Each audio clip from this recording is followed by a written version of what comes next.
क्या आप जानते हैं कि अपने पीक समय में ब्रिटिश एम्पायर पूरी दुनिया की जमीन के 1/4 हिस्से पर राज कर रहा था। क्या आप जानते हैं कि अफ्रीका से खरीदे गए कुल 12 मिलियन स्लेव्स में से 3 मिलियन यानी 30 लाख सिर्फ ब्रिटिश स्लेव ट्रेडर्स ने खरीदे थे, जिनमें से 2.7 मिलियन ही लंबी यात्राओं में जिंदा बच पाए थे। क्या आप जानते हैं कि एक समय ऐसे भी कहा जाता था कि आदमी को औरत और औरत को आदमी बनाने के अलावा इंग्लैंड सब कुछ बना सकता है। लेकिन कैसे ब्रिटिश एम्पायर इतनी बड़ी महाशक्ति बन गया? आइए आपको बताते हैं ब्रिटिश एम्पायर की पूरी कहानी। जब ब्रिटेन में नहीं होता था सूर्यास्त।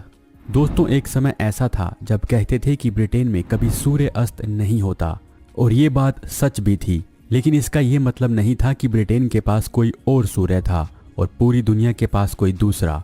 इसका सीधा मतलब ये था कि ब्रिटेन का साम्राज्य पूरी दुनिया के अलग अलग हिस्सों तक फैला हुआ था, और जब ब्रिटेन में सूर्य अस्त होता तो इसकी दूसरी कॉलोनीज जैसे कि भारत और ऑस्ट्रेलिया में सूर्य उदय होता था। इसीलिए कहा जाता था कि ब्रिटेन का सूर्य कभी अस्त होता ही नहीं है।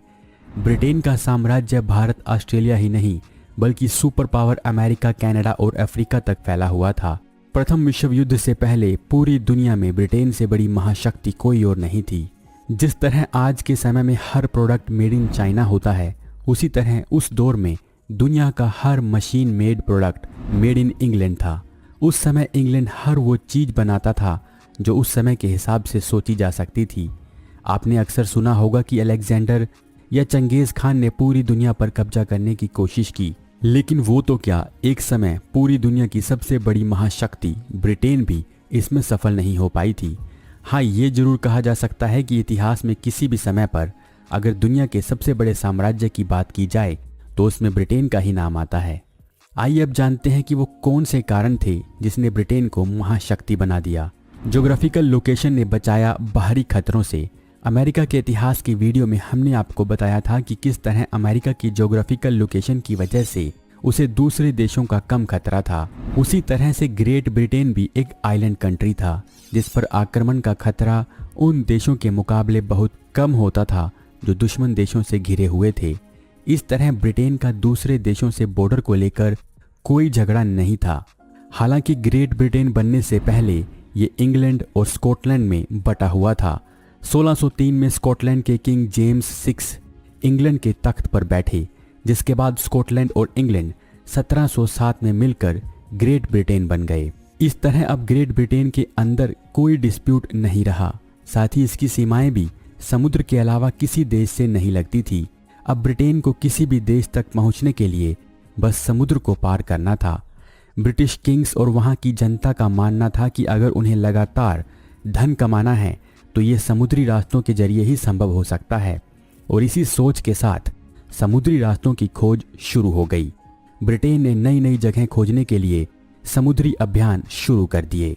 नेवी पर किया सबसे ज्यादा खर्च।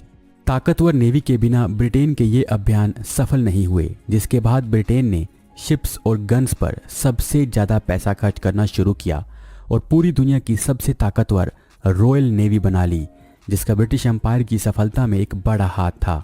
इसी नेवी की मदद से ब्रिटिश एम्पायर ने व्यापार को बढ़ावा दिया और अपनी समुद्री सीमाओं की भी रक्षा की।